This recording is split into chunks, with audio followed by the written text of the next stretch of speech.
sessão, terceiro bloco de apresentações.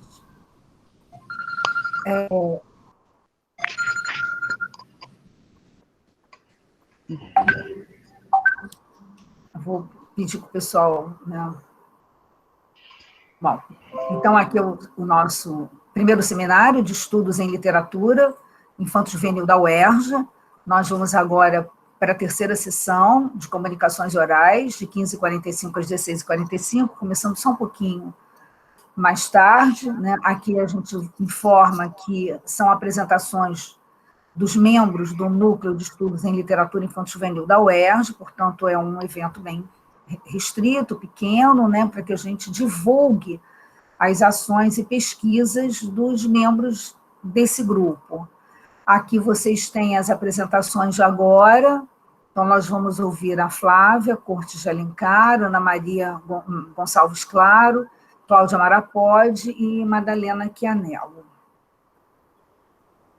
Então, vou interromper o compartilhamento para dar início à Flávia. Pronto, Sérvia. Tá bom. Então tá. Era uma vez uma nova história, a representação do maravilhoso na literatura infanto-juvenil brasileira contemporânea. Flávia Cortes. Tá, vou colocar aqui uma janela, né, gente? Pronto.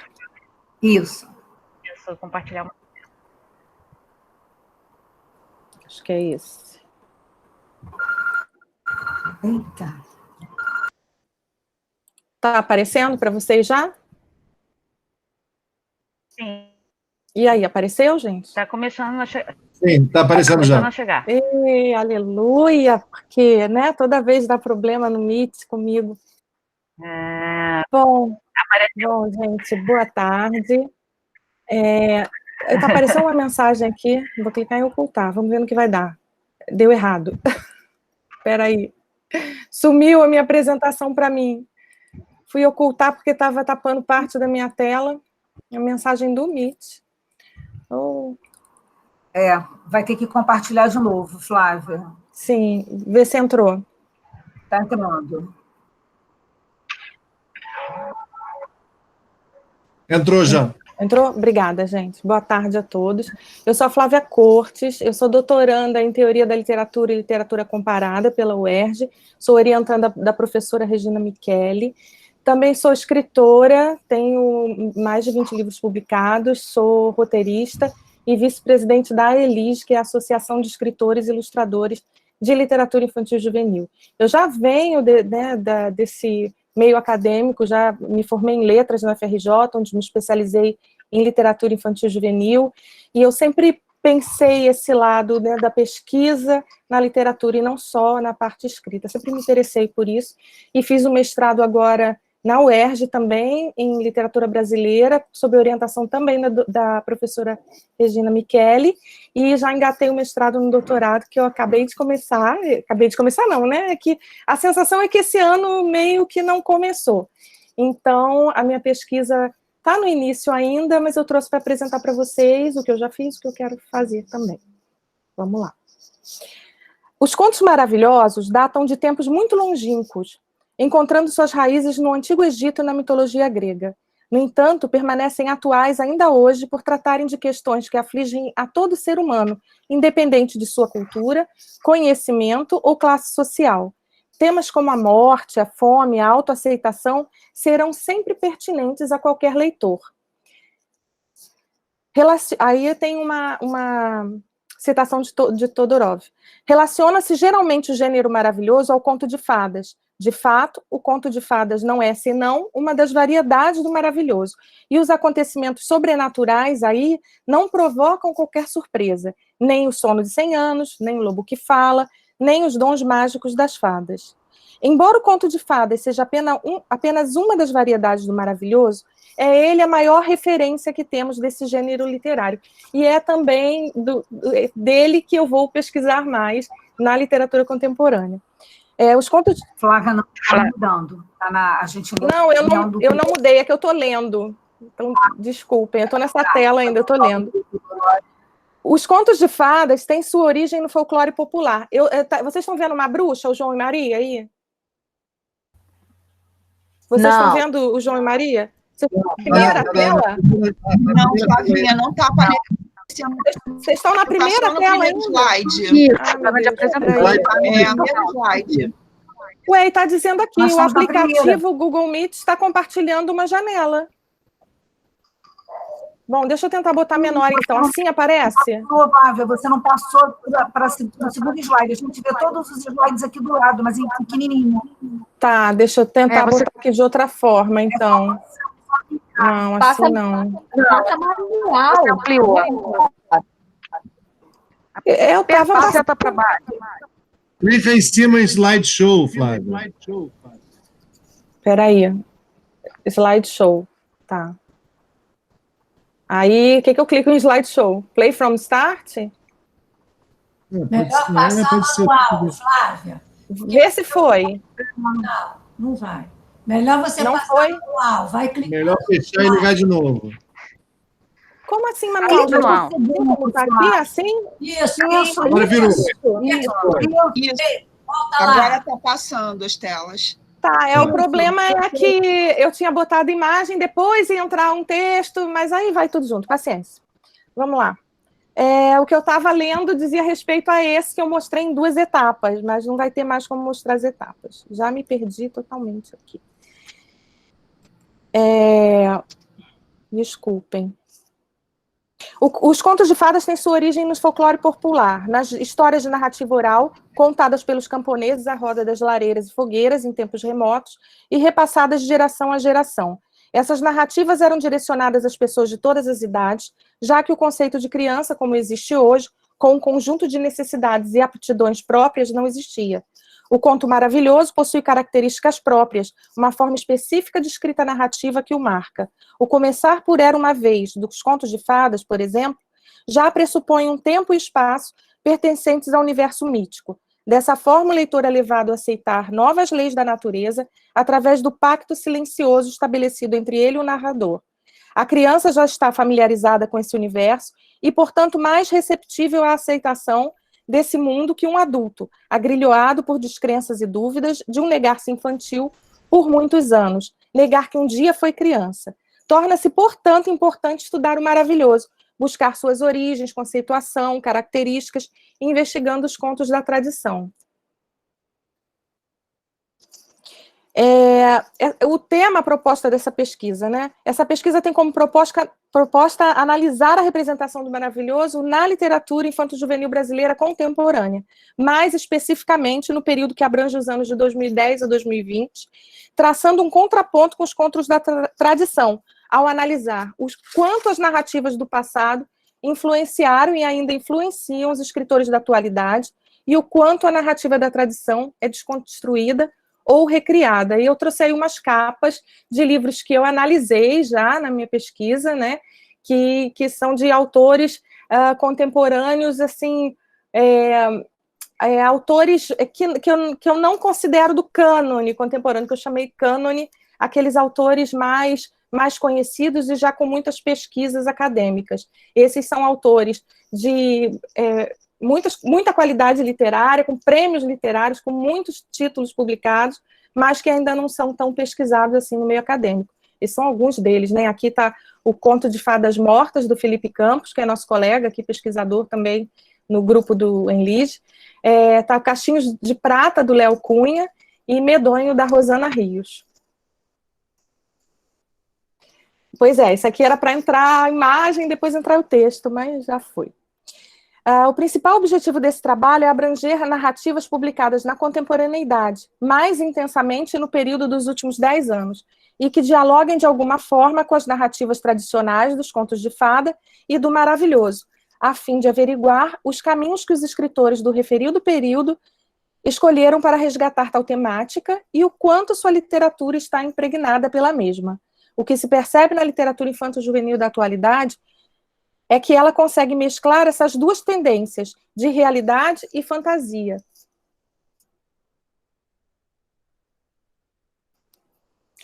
E o que pode acarretar uma riqueza muito maior ao texto. Aí eu trouxe uma citação da Regina Micheli, que é uma grande pesquisadora do maravilhoso, para quem não sabe. Na literatura contemporânea, destinada ao público infantil e juvenil, observa-se a irrupção do maravilhoso em muitas obras. algumas, inclusive, levadas às telas do cinema. Na literatura brasileira, voltada ao público citado, fantasia e realidade caminham muitas vezes de mãos dadas. A contemporaneidade abole, de certa forma, visões polares e maniqueístas, consagrando a relatividade que já vinha sendo fomentada em períodos anteriores. Então, a literatura infantil brasileira contemporânea carece de uma teoria acadêmica especializada, atualizada. Muitos escritores da atualidade, com inúmeras obras de qualidade publicadas, alguns ganhadores de substanciais prêmios literários, já muito trabalhados nos bancos escolares e com muitos livros vendidos, ainda não foram analisados suficientemente pelos especialistas de literatura infantil, que optam por pesquisar apenas autores já conceituados pelo cânone literário. A título de exemplificação, Rosana Rios tem hoje mais de 160 livros publicados para crianças e jovens, que é aquela autora ali do Medonho que eu mostrei a capa. E diversos prêmios literários, um jabuti no currículo e várias indicações ao jabuti, e ainda assim é uma ilustre desconhecida das universidades brasileiras. E como afirma Maria Tereza Andrueto, abro aspas, a literatura de um país não é feita só com escritores, mas também com pesquisadores, formadores e críticos. É feita, sobretudo, com leitores que, dialogando com as obras já escritas, vão construindo uma obra para o futuro. Trata-se de uma construção social. Fecho aspas. A etapa da pesquisa do trabalho, né? Então, eu separei aí os escritores consagrados, por essa chamada o cânone literário da literatura infanto-juvenil brasileira contemporânea, escritores da nova geração, que eu citei aqui alguns, e um levantamento geral. A literatura infanto-juvenil brasileira é hoje uma das mais respeitadas do mundo, tendo entre seus autores 3 ganhadores do mais importante prêmio literário, o Hans Christian Andersen. Todo esse sucesso não veio gratuitamente.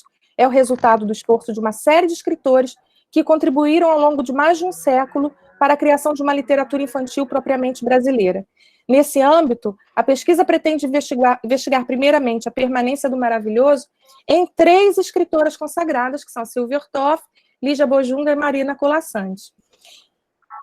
Da primeira destaca-se o humor irreverente, conjugando fadas e bruxas numa visão ambivalente e complexa.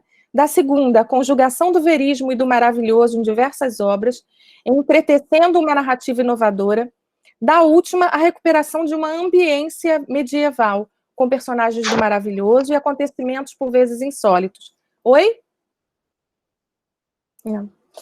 Em um outro momento, a pesquisa focará em seu principal propósito, que é o de averiguar o quanto e como outros escritores brasileiros da chamada nova geração publicaram obras em que se verifica a presença do maravilhoso, escritores com comprovada qualidade literária, muitos já premiados, mas ainda não tão conhecidos e estudados no meio acadêmico, e que no período de 2010 a 2020, que é o que abrange a minha pesquisa, tenham publicado os livros com a temática aqui pesquisada. Então, alguns dos autores que eu estou pesquisando são Rosana Rios, Léo Cunha, Alexandre de Castro Gomes, que está aqui, acabou de apresentar o trabalho dele, né? Felipe Campos, que é nosso colega de pesquisa também, Rosa Amanda Strauss, Alessandra Roscoe. Será feito ainda um levantamento geral dos livros publicados por autores brasileiros com essa temática nesse período de 10 anos. E para isso está sendo feita uma chamada junto às editoras nacionais a fim de um levantamento desses dados. A fundamentação teórica. Partindo da pesquisa bibliográfica, essa pesquisa sustenta-se nos estudos de teoria literária, literatura infanto-juvenil e literatura comparada, e tem por base a metodologia comparativista. Fundamentando a pesquisa sobre o maravilhoso, na tradição e na contemporaneidade e na investigação do maravilhoso, serão utilizados estudos de Jacques Le Goff, Svetan Todorov, Marisa Martins Gama Calil, Lilian Alves Borges, Regina Michele e Davi Roas. Na abordagem aos contos da tradição e dos contos de fada, o aporte será Madalena Jorge Dini, Marina Sequeira Fernandes, José Carlos Leal, Nelly Novas Coelho, Marina Warner, André de Sena, entre outros. E obras mais relacionadas à teoria da literatura respondem pela investigação do conceito de revisionismo, com base em Adrienne Rich e Maria Cristina Martins, e do conceito de sobrevida da personagem, conceituação desenvolvida pelo crítico português Carlos Reis, que aponta a sobrevivência da personagem em contextos, por vezes, extraliterários. A obra Crítica, Teoria e Literatura Infantil de Peter Hunt, um dos mais expressivos críticos da literatura infanto-juvenil contemporânea, também será apreciada nessa pesquisa. E, gente, não há fundamentação teórica sobre os autores contemporâneos da década de 2010 a 2020, porque não há uma teoria ainda específica, né, sobre eles. Essa pesquisa, então, se debruça sobre escritores ainda pouco ou nada estudados pela crítica, mas já detentores de prêmios literários, o que os distinguem como merecedores de estudos críticos. E passa da hora, né, de a academia voltar a atenção para a produção nacional contemporânea. E eu espero contribuir com o meu trabalho para preencher essa lacuna, né? É isso. Aqui algumas das referências que eu estou usando na pesquisa e os meus contatos. Obrigada.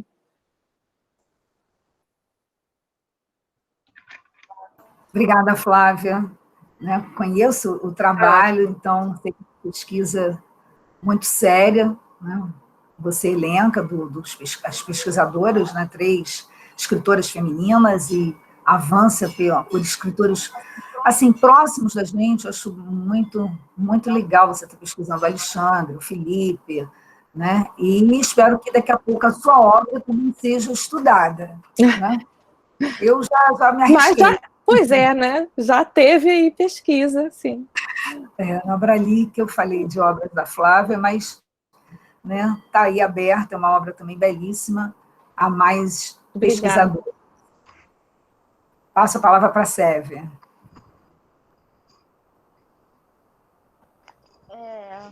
Eu perdi aqui a tela. Perdi a tela aqui. Quem vem? É a Ana, né?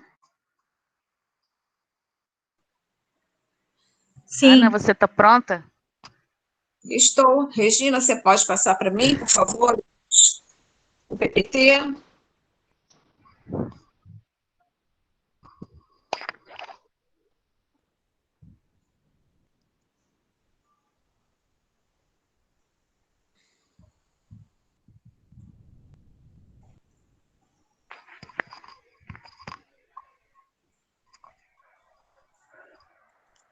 Bom, pessoal, boa tarde a todos e todas.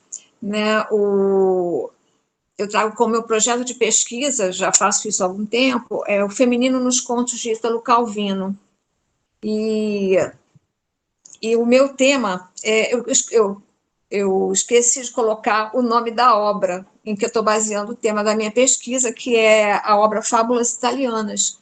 Ela não tem um formato muito infanto-juvenil pela aparência, né? Porque não tem figuras, é um livro de brochura e só tem palavras, né? Porém, quando você começa a ler, você começa a fazer os links com as fábulas da tradição, os contos da tradição. E o tema da minha pesquisa é trabalhar e analisar Por favor, Regina, pode passar. Analisar e observar a configuração do feminino presente nessa obra do Ítalo Calvino, né? A forma diferenciada como elas surgem, né?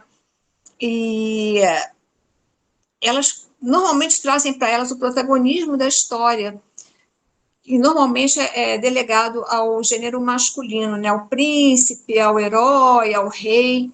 No caso dessas narrativas italianas, o protagonismo da história, na maioria das vezes, elas carregam para ela, né? E, assim, eu tento observar e analisar, né, como elas aparecem, como elas surgem, né? Se são jovens, se são velhas, mães, rainhas, né? E traçar uma análise comparativa entre as princesas, as fadas, as bruxas dos contos da tradição e as protagonistas das narrativas italianas. Elas têm uma divergência muito grande nesse sentido, né? Como se nas contos da tradição elas esperassem passivamente serem resgatadas ou alguém resolveu o problema para elas, quando que nas fábulas italianas, fábulas ou narrativas, contos italianos, as personagens femininas trazem para si, dependendo da forma como elas surgem, né, como bruxas, como jovens, né, trazem para si a resolução dos problemas e de toda a narrativa, de toda a problemática, de todos os obstáculos que se desenrolam na história. Por favor, Regina. Né, como objetivo, né, da pesquisa, sendo repetitiva no caso, né, tendo a analisar, né, de novo, como surge o feminino, né, e eu vou pular para a parte os personagens, que papéis que é atribuído a esses personagens socialmente. Essas histórias nascem lá na Idade Média, né, foram narradas desde aquele tempo através da oralidade. Alguns escritores da época conseguiram colocar isso no papel, mas eram pessoas muito simples, né, e tem cenários daquela época, né. Então,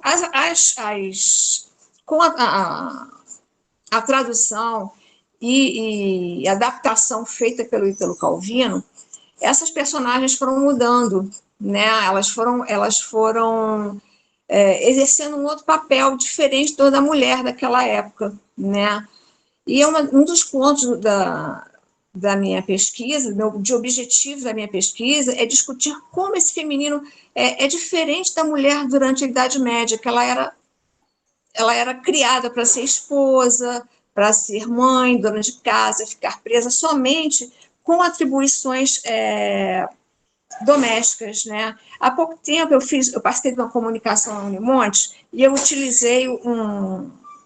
me baseei numa fábula chamada A Primeira Espada e a Última Vassoura, que a gente pode observar ali mais claramente esse papel da mulher, né? Referida à primeira espada, é o filho mais velho de um mercador, e a última vassoura referida à filha caçula de um outro mercador. Ou seja, objetos que trazem essa configuração do feminino e do masculino. E aí, fazendo esta pesquisa para essa apresentação, me surgiu entrei na discussão da donzela guerreira, né? Porque é o que acontece na história. A donzela, né, a última vassoura, ela toma para si o desenrolar da história. Ela se transveste de homem, como acontece aqui no romance do Guimarães Rosa de Adorim, né? Ela se veste de homem e vai vencendo todas as batalhas que o personagem masculino, né, o antagonista dela, né, não consegue, ele não consegue ultrapassar os obstáculos. E quando ele consegue ultrapassar, ele ultrapassa muito tempo depois dela.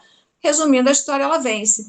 Eu aproveitei essa apresentação dessa fábula e estou querendo alongar a minha pesquisa para esse lado também, né? Porque eu acho que, pensando melhor, né, a partir daí, eu vi que a maioria das personagens femininas, elas exercem mais ou menos esse papel mesmo, né, das donzelas guerreiras, né? E acho muito interessante traçar isso com as personagens dos contos de Perrault, de Grimm, de Andersen, porque ali a gente tem muito o papel nem todas as histórias são tão bonitinhas como chegam até nós, né? A Disney suavizou muito isso, né? Mas não trazem bem esse papel de lutadora, de assumir para si o papel heróico, o protagonista herói da história, né? E aí, como é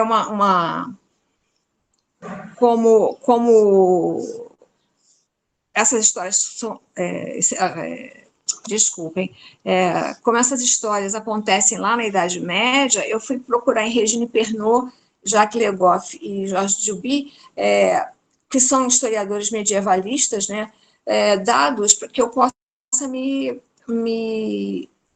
ter como fundamentação teórica mais para frente nessa pesquisa, né? E aí, Regina, se você puder mudar.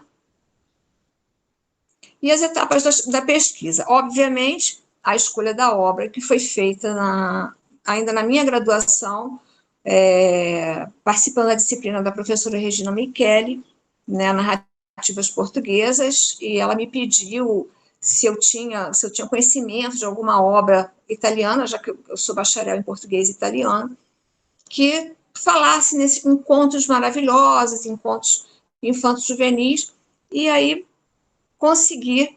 me indicaram a obra do Ítalo Calvino, As Fábulas Italianas, né? E com isso, aí fui procurar o autor, fui aprofundar, não que eu não conhecesse Calvino, sim, mas não esse Calvino, né?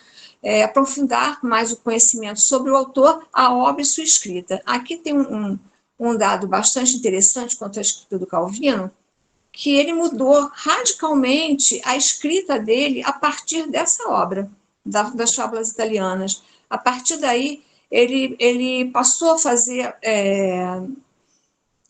escritas mais curtas, mais diretas, frases não muito longas, e bem mais tarde, né, ele comprova isso na última obra dele, né, que são as 6 propostas para o próximo milênio, que ele, na realidade, eram palestras que ele daria, e nem chegou a acontecer, porque ele faleceu, né, quando ele ia fazer a palestra, né. Enfim, aí eu acho um dado bastante importante, né, e que eu coloco isso no meu projeto, né, e fazer um levantamento das narrativas na obra.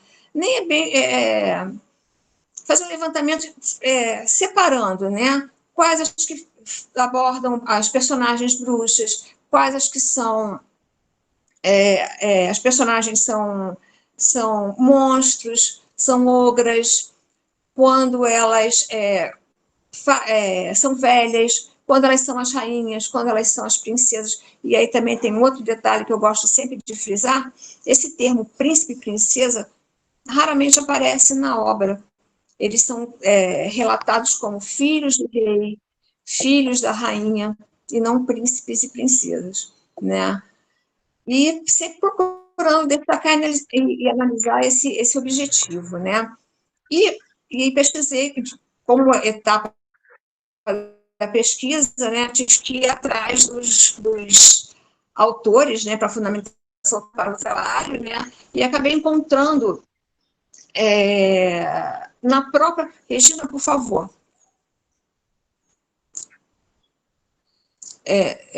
Na própria obra, né, na parte introdutória, vários dados que me serviram como base, porque o Calvino, ele colocou, para chegar...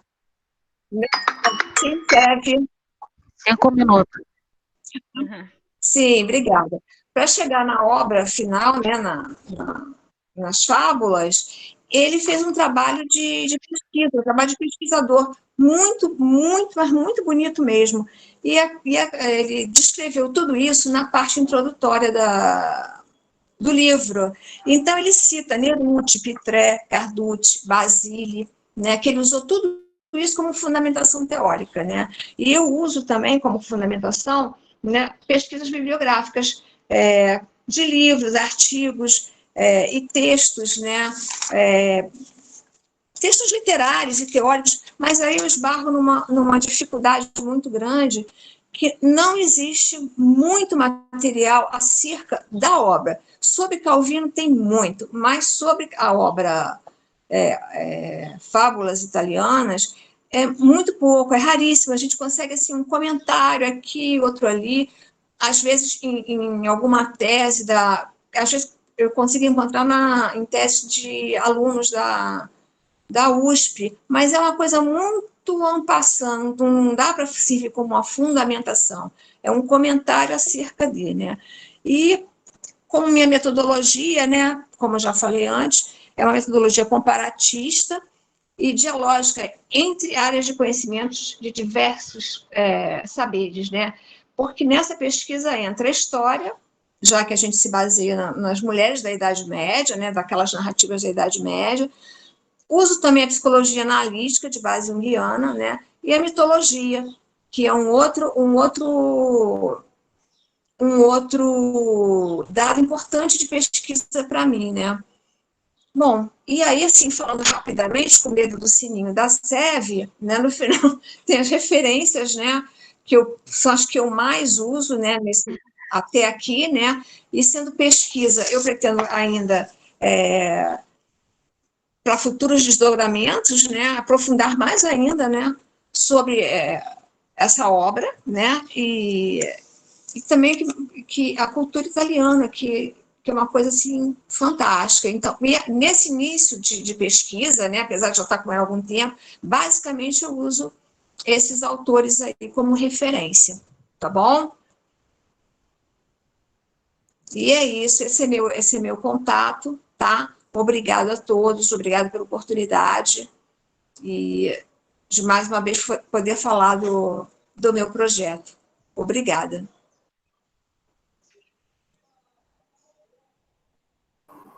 Obrigada, Ana, por você, Obrigada, Ana. né, e tua pesquisa apaixonada pelas fábulas italianas do Calvino, pelo feminino, e muito obrigada. Eu que agradeço, Regina, muito obrigada mesmo. E especialmente a você, né, que está sempre me mandando coisinhas para poder acrescentar nessa pesquisa. Obrigada a você mesma. De nada. Vamos ter um grupinho italiano agora. Vamos lá, Sérvia. Agora vem a narrativa para crianças e jovens, Giambattista Basile, e a obra Loconto de Liconti, com Cláudia Marapodi. Cláudia, você está pronta?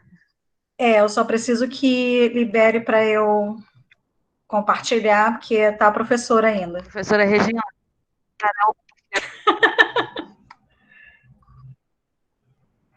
Espera aí. Pronto. Calma aí.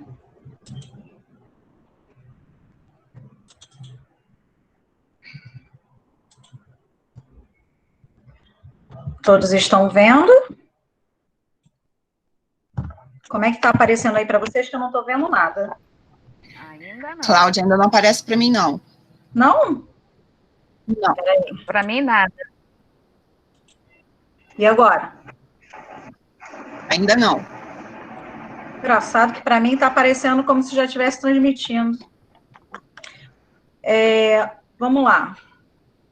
Eu não tenho que mostrar na minha ou tem que enviar o arquivo? Como é que eu faço? Vocês estão vendo? Seu PowerPoint Não, Cláudia. está aberto no computador? Tá. Não. Mas ele está no seu computador? Tá no computador. Do Meet, aí tem apresentar agora. Peraí. É porque eu tenho duas telas aqui. Ai, desculpa, gente. Peraí. Deixa eu passar para outra tela. Eu esqueci desse detalhe. Peraí, só um minutinho, gente. É muita tecnologia aqui. Cara. É que eu estou usando o computador do meu marido. Aí o computador... É mais fácil transmitir para o YouTube? O computador dele é todo cheio de graça. Vê se está indo agora. Está vindo, Cláudia. Chegou. Era isso. Tá. Isso, tá indo. Tá tudo certinho? Tá aparecendo bonitinho aí? Tá. Passou. Já aparece, Cláudia. Tela cheia, normal, né? Então vamos lá. Tela cheia. Meu nome é Cláudia Marapodi, né? Eu sou aluna de letras italiano. Eu faço parte do grupo de pesquisa CNPq, a narrativa ficcional para crianças e jovens, teorias e práticas, e do projeto de extensão Literatura Infanto-Juvenil Encontros, que é coordenado pela professora Regina Micheli. E que agora está dentro desse recém-grupo criado, Nelige UERJ, que é o Núcleo de Estudos em Literatura Infanto-Juvenil da UERJ. Bom, a minha pesquisa, né, a narrativa para crianças e jovens, Giambattista Basile, e a obra Loconto de Liconti, ela surgiu, peraí, deixa eu ver como é que eu vou fazer para... tá. Ela surgiu porque, enfim, primeiro porque eu sou aluna de italiano, né, e porque eu sempre tive a curiosidade de saber por que ninguém conhecia Giambattista Basile, sendo que ele era um autor italiano e ele os contos deles, muitos dos contos, eles eram recontados, né, pelos irmãos Grimm e pelo Charles Perrault. Bom, e a obra do Basile, ele é de 1566 ou 1575, ninguém sabe ao certo quando que ele nasceu, só a data de morte, né, que é 1632. Eles só foram publicados depois que ele veio a falecer pela sua irmã, e assim mesmo sob um pseudônimo, né, tudo em napolitano, que foram, acho que, 2 volumes que ela publicou entre 1634 e 1636. A obra, ela é muito grande, eu trouxe, inclusive, o livro para mostrar, é um livro bonito, grosso, que eles fizeram até um acabamento bem, lembrando, né, uma coisa antiga, que é o que a gente tem hoje, né, mas, e todo o livro, ele é organizado, todos os contos do Basile, eles têm uma organização e uma estrutura muito, muito arrumadinha, então são 5 jornadas divididas em 10 contos, e por isso que ele recebe, quando ele teve uma nova roupagem, né, na verdade, uma leitura, né, do Benedetto Croce, ele recebeu o nome de Pentamerone, porque são 50 contos. Cada conto desse é um livro muito rico, cada conto desse ele inicia com uma epígrafe, e ao final de cada jornada, ele termina com uma égloga, tá? Que é uma espécie de poema mesmo, né?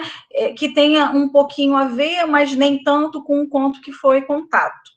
Bom, a gente começou esse trabalho fazendo uma análise do formato e da estrutura, né? Que aí a gente começou a perceber que tinha uma semelhança com outras histórias, né? Outras obras, né? Como, por exemplo, Decameron, de Boccaccio, Os Contos da Cantuária, que é do Chaucer, e As Mil e Uma Noites, que é de um autor desconhecido.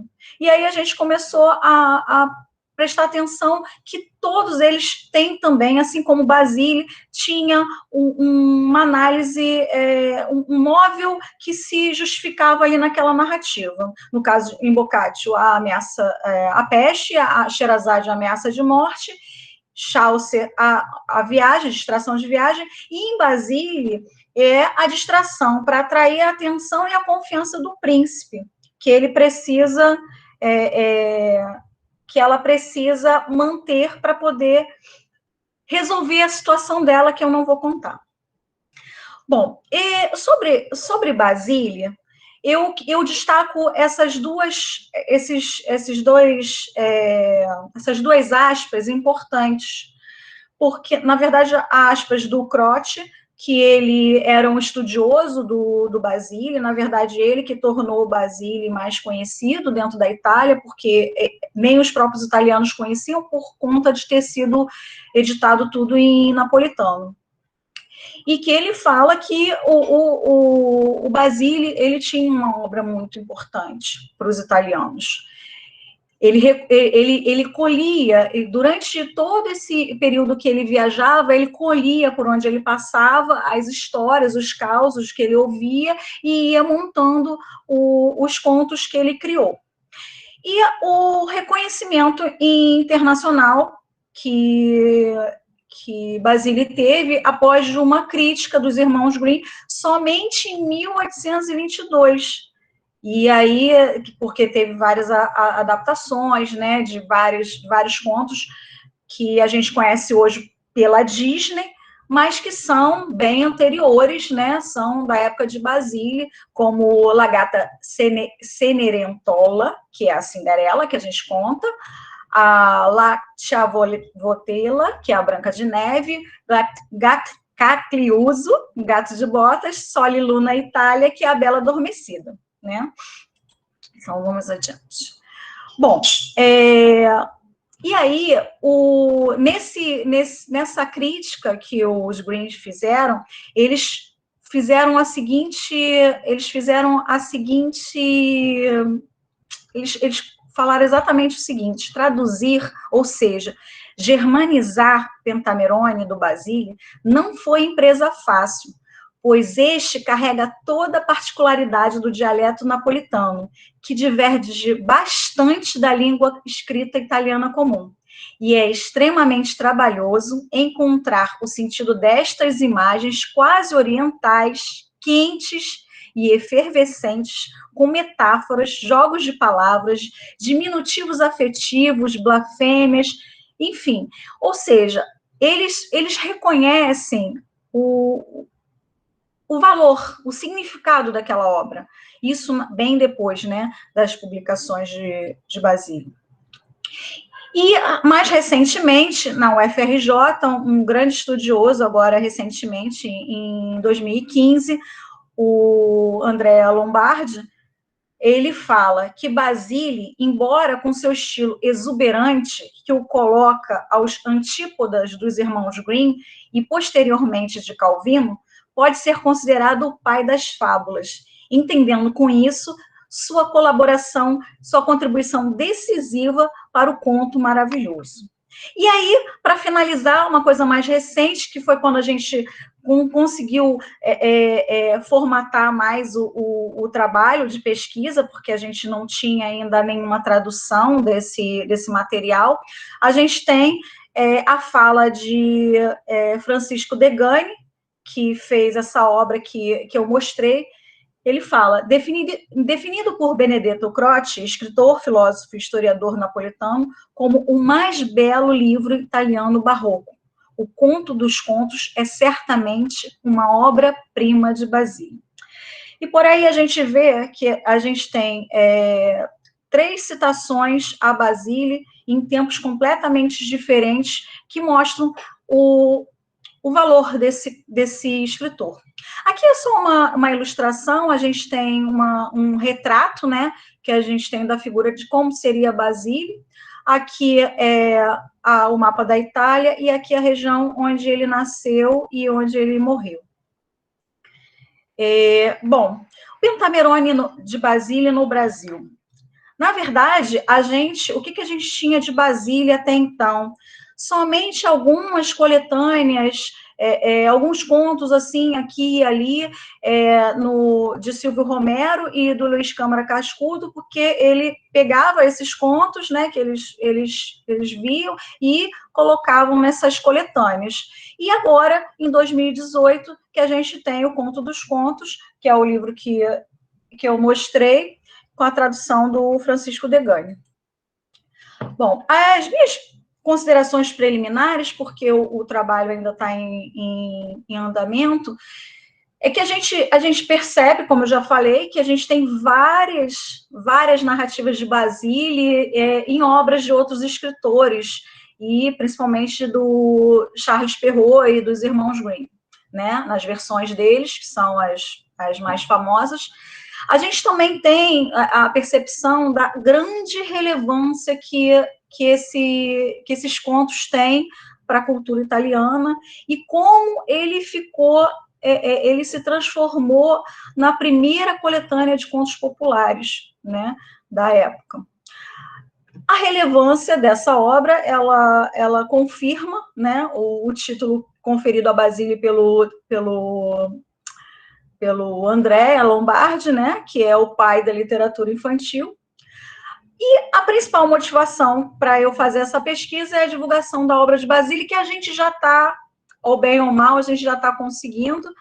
A gente já tem alguns colegas do grupo que já leram, a gente já compartilhou alguns contos, porque eles estudam João e Maria, como o Felipe, e, enfim, e aí já compraram um livro também, já estão começando a citar Basile em seus trabalhos. Então, uma parte do nosso objetivo já está bastante evoluído. E agora a gente começa numa nova fase, que é investigar o feminino no maravilhoso e o seu protagonista, porque as histórias de Basile, elas têm muito protagonista, protagonismo feminino, mesmo quando a mulher ela não é tão importante, não é o foco, né, daquela narrativa, ela acaba ofuscando, né, não ofuscando, mas ela acaba assumindo esse protagonismo. Bom, a gente tem alguns resultados que são as apresentações em posts, quem quiser ver, tem algumas coisas publicadas, tanto no SapoERJ, nas publicações do Dialogartes, enfim, a gente tem algumas, tem um resumo também publicado no CENIC, e agora o artigo publicado desse trabalho, desse início dessa pesquisa, também no Dialogartes. Bom, aqui algumas das referências que eu usei, algumas das principais referências, e eu queria finalizar com duas citações. Uma de Basile e no conto Petrocinella, que é: uma hora de bom porto faz esquecer 100 anos de tempestades. Eu gosto dessa frase, enfim, ela tem uma representação, talvez por ser Petrocinella, que é a Rapunzel, eu amo Rapunzel. E fechar com Umberto Eco, que é: ler ficção significa jogar um jogo através do qual damos sentido à infinidade de coisas que acontecem, estão acontecendo ou vão acontecer no mundo real. Ao lermos uma narrativa, fugimos da ansiedade que nos assalta quando tentamos dizer algo de verdade a respeito do mundo. É isso, gente. Obrigada.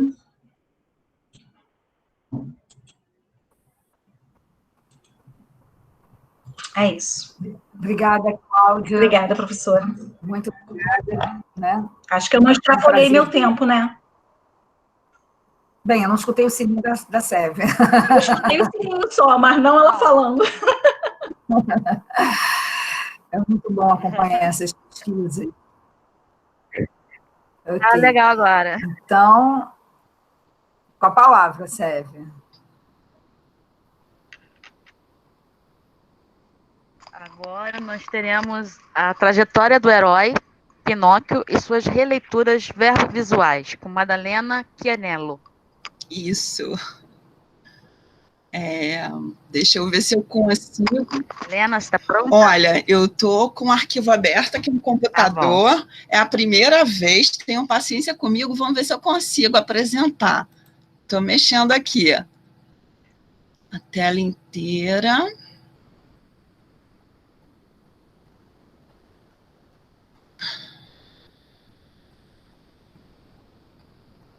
Partilhar. Agora, onde que eu encontro o arquivo? Serve. Partilhe o ecrã. Sim.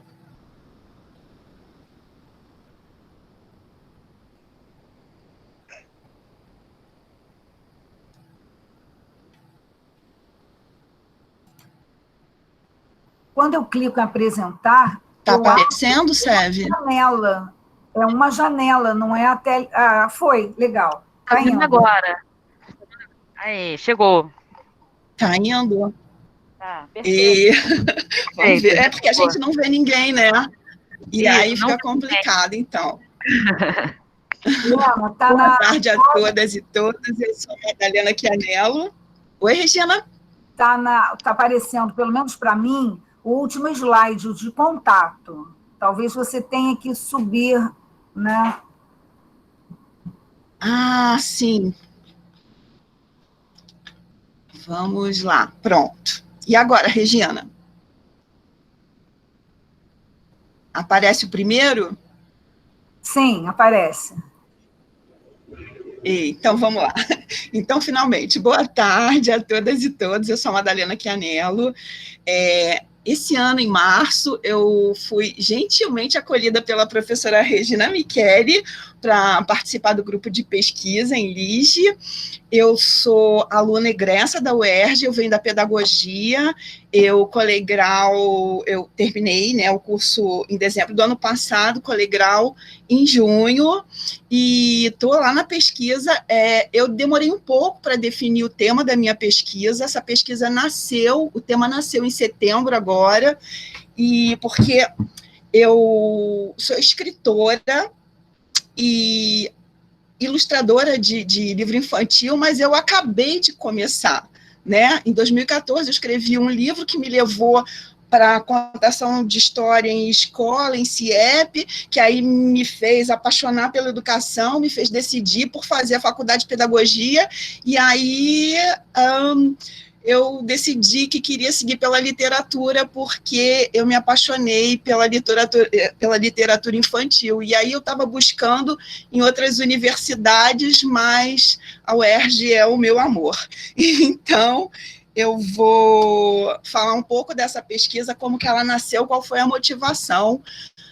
Eu sou descendente de família italiana, imigrantes do pós-guerra, né, da Segunda Guerra, então eu fui criada com uma tia-avó que criou sobrinhos netos, sobrinhos bisnetos, e toda vez que ela queria chamar a atenção da gente, né, ela falava, se a gente contasse uma mentira, vai ficar com o nariz grande igual do Pinóquio, ou então se a gente tinha preguiça de fazer o dever de casa, vai ficar burro igual o Pinóquio. Então isso foi construindo, né, aquele mundo lúdico, onírico na minha cabeça, e aí, só que isso ficou guardado. E aí a gente pedia para ela contar a história, enfim, isso ficou guardado. E aí, quando eu fui para a educação, e aí eu começava nos estágios a apresentar um pouco do meu livro e contava as histórias, porque as professoras regentes me davam a oportunidade de falar um pouco, fazer a contação de história do livro e fazer atividades com o livro, eu percebi que as crianças se encantavam com os desenhos, com a ilustração.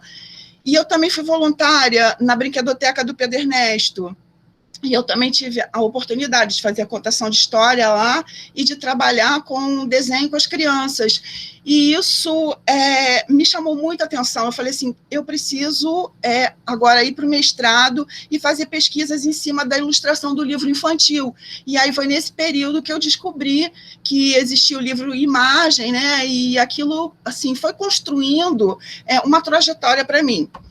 Então, eu resolvi buscar a professora Regina, que me acolheu, e aí eu fiquei encantada com tudo que eu vi, era muito conhecimento, muita novidade, então eu levei 6 meses para decidir o tema, e aí em setembro nasceu esse tema, a trajetória do herói, Pinóquio e suas releituras verbo-visuais, porque eu queria um tema que incluísse, de alguma forma, a leitura visual, né, a ilustração, e que também falasse um pouco do perfil psicológico e que também eu pudesse ampliar horizontes com releituras de obras. Então, o Pinóquio fechou direitinho com o que eu queria. Então, aí uma vez descoberto o tema, e aí eu comecei a trabalhar junto com a professora Regina, né? E os objetivos dessa pesquisa, ela vai querer... O objetivo da minha pesquisa analisar a narrativa do conto infantil do Carlo Collodi, a original, que se chama Le Avventure di Pinóquio, e eu estou lendo a original, e eu vou querer também trabalhar o personagem principal e desenvolver e verificar como foi a trajetória e o enfrentamento dele, né, nas transgressões de normas sociais. Uma segunda parte, aí a gente entra em 3 eixos de análise, que é a intertextualidade, a categoria do herói e as ilustrações. Então, pela intertextualidade, eu vou comparar a obra original do Carlo Collodi com 2 releituras, uma brasileira e uma italiana. A brasileira é de Rubem Alves, E a italiana ela nem é conhecida, mas é Rosalba Giliberti. Desculpem o nervoso, é a primeira vez que eu falo em público, então dá um nervosinho. Aí, na parte da categoria do herói, eu vou observar esse conflito psicológico que envolve a construção desse personagem, né, do Pinóquio. E na parte da ilustração, eu vou poder comparar as 3 obras. Eu tenho a original, que eu acabei conseguindo baixar pela internet. Eu tenho a italiana, que eu também comprei pela internet. Não sei se vocês estão conseguindo ver.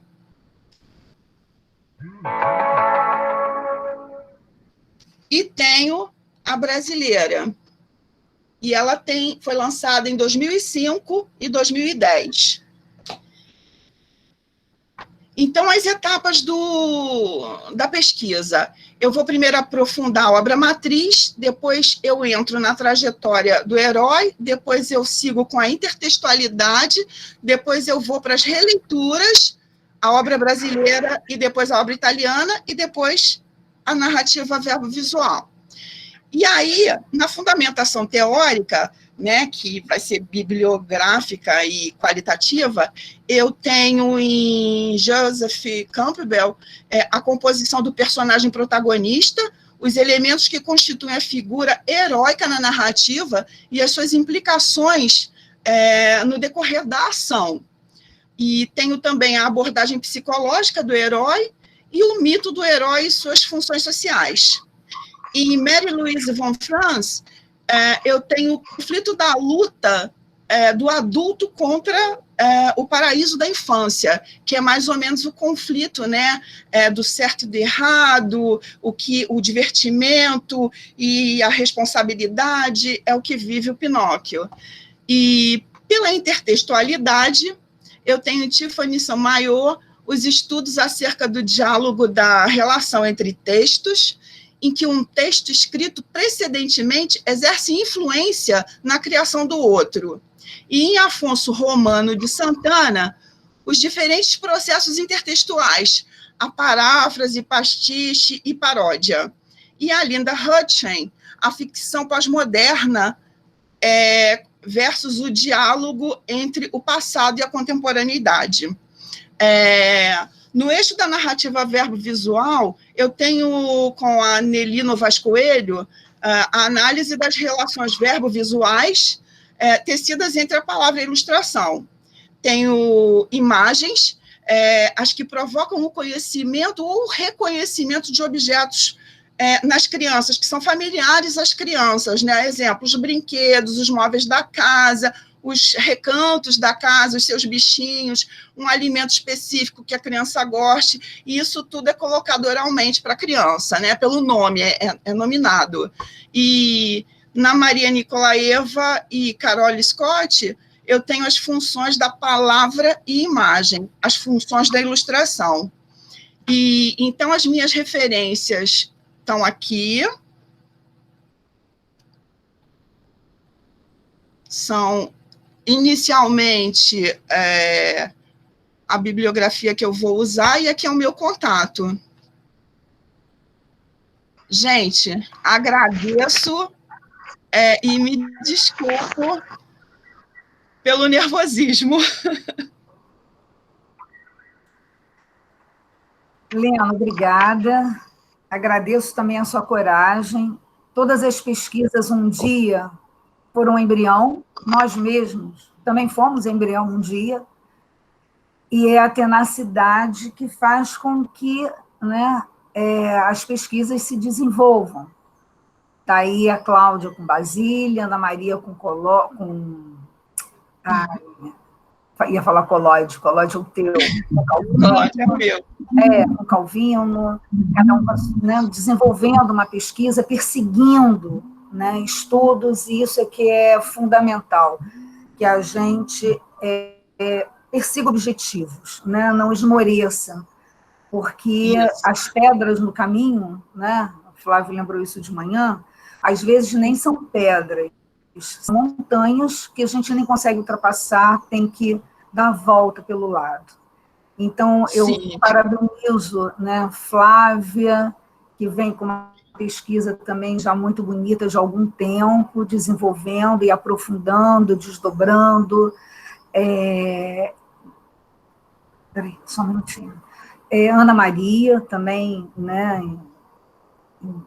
imersa no Ítalo Calvino, tanto na narrativa também de adulto, porque acaba pesquisando o Calvino ensaísta e o Calvino dos contos maravilhosos. Cláudia, com Jean Batista Basile, acompanhou minha... Nossa, quanta gente queria, né, Cláudia, alguém para traduzir a obra, para a gente poder pesquisar lá no início, até que surge a obra do Francisco Degani, muito bem-vinda, por sinal. E agora a Madalena, começando, né, uma pesquisa sobre Pinóquio, mas começando, né, na verdade vai começar, mas pelo menos já definiu uma trajetória, uma pesquisa, né, uma base nessa jornada do herói. Então, assim, muito obrigada. Eu abro para perguntas. Eu acho que nós temos talvez pouco tempo, não, 17h15, mas teria um intervalo. Essa sessão estava prevista para terminar 16h45, avançamos 10 minutos, temos 15 de intervalo. 17h15, voltamos com o Henrique, né, na última parte mesmo dos trabalhos de hoje. Então, podemos abrir pelo menos uns 10 minutos para que vocês possam fazer perguntas, comentários. Agora é que me toquei, foi um bloco italiano, foi um bloco italiano.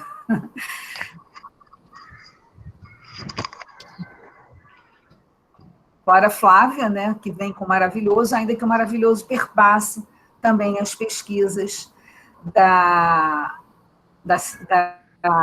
Ana, vou ver por ordem, Ana, Cláudia e Lena, ali a Lena. Renata, professora, enquanto ninguém faz pergunta... O Alexandre Rampazzo, ó. Tá vendo? Estou vendo. Dá para ver, Regina? Oi. É muito bom. Dá. Aliás, eu me empolguei com o Pinóquio. Olha a coleção que eu fui comprando. Eu tenho muita coisa para estudar. Lena, Beatriz está perguntando por que usou a imagem de Pinóquio da Disney nos slides. Pois é, porque foi a que eu consegui encontrar de última hora. Eu olhei para o trabalho do Alexandre e da Flavinha e tinha desenho. Eu falei, justo eu que gosto de desenhos e ser ilustradora, não coloquei um Pinóquio na minha apresentação. Aí eu peguei o primeiro PNG que apareceu na minha frente, não dava tempo eu fiz tudo aqui correndo na hora. Amei, Flávia e Alexandre, muito bonitinho de vocês. Dei uma roubartilhada. Fala, Cláudia, acho que você queria comentar alguma coisa. O Felipe está aqui dizendo, podia ter desenhado. Talvez a curiosidade da Beatriz é se você vai fazer alguma referência, né? Com certeza é meio inevitável a gente não abordar a Disney, mesmo que não seja o foco da pesquisa, né? O teu foco é literário, não é fílmico. Sim, com certeza. Vou dar uma passadinha, porque tem cinema, né, nessa história. Eu acredito que essa pesquisa vai ficar bastante longa. Cláudia, queria perguntar. Não, eu queria só fazer duas colocações. Uma é, eu sou a chata do chat. Quem puder curtir a página do Enlige no YouTube, seria legal, porque aí pode acompanhar tudo que a gente estiver produzindo, que a gente colocar lá em termos de vídeo, aí vai ter sempre o material da gente lá. Eu já botei um pouquinho mais acima o link, mas se quiser eu ponho de novo. E o comentário que eu queria fazer, eu não sei quantas pessoas aqui estão assistindo que são de italiano, né? Ou de outras línguas, a gente falou de manhã sobre isso, porque eu não sou de literatura, eu sou de italiano, letras italiano. E a gente pode produzir trabalhos de pesquisa. Então, na verdade, eu quero fazer um convite às pessoas a tentarem descobrir com certeza tem uma literatura infantil ou juvenil que a gente possa estudar dentro da língua que a gente está estudando também, ou italiano, ou francês, ou espanhol. A gente teve a apresentação mais cedo de uma professora, né, de espanhol, muito bacana também o trabalho dela. Então, era só isso, só queria fazer esse comentário.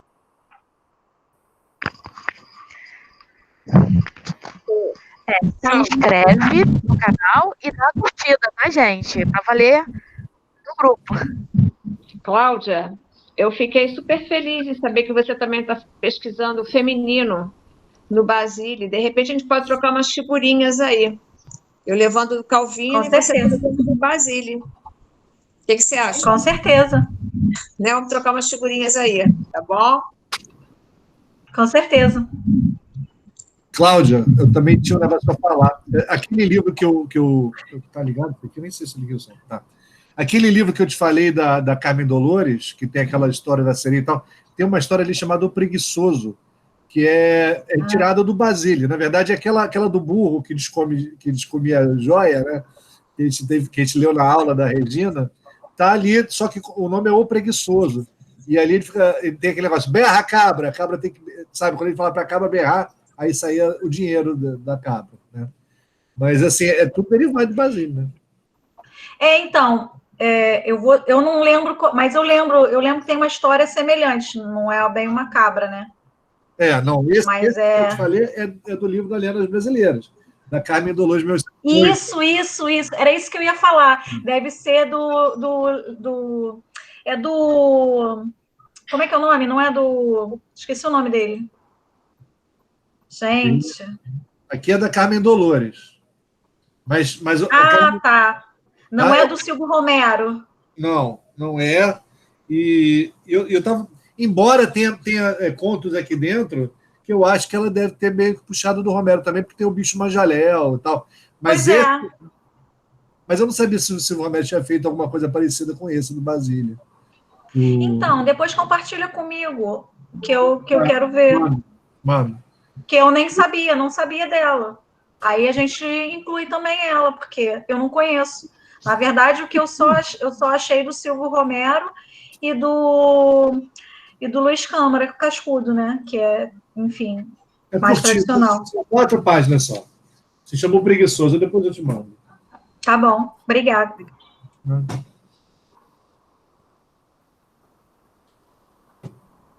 Podemos dar um intervalo? Sim. Acho que sim, né? Eu tentei dar uma olhada, ver se tinha mais alguma pergunta aqui, mas não vi. Só comentários, pessoal elogiando, agradecendo. Então, ratifico, né, os agradecimentos à Flávia, à Ana, à Cláudia, à Lena, pelas apresentações, pela pesquisa, sempre, de alguma forma, contribuindo muito para os estudos, né, no âmbito da literatura infanto-juvenil. Então, são 5h02, pelo menos, a gente volta às 5h15, ou seja, 10 minutinhos de intervalo, 5h15. Eu vou voltar um pouquinho antes para, né, a sala vai continuar, só vou interromper a gravação, e aí no próximo bloco, né, na próxima sessão, nós temos o professor Henrique, todos são da UERJ, né, a Ayla, a professora Glaucia Viviane da Rocha, que já defendeu, já terminou o seu mestrado, a Ayla é graduanda, bolsista nossa. Ai, gente, não estou conseguindo firmar a imagem. E Geni Polidoro Fernandes, que vem também apresentar um trabalho sobre a obra da Luciana Sandrone, né? Vamos dar, então, agora já não tem nem mais 10 minutinhos, uns 5 minutinhos só para tomar um café, levantar, né? Pode ser? Ok, então até daqui a pouquinho.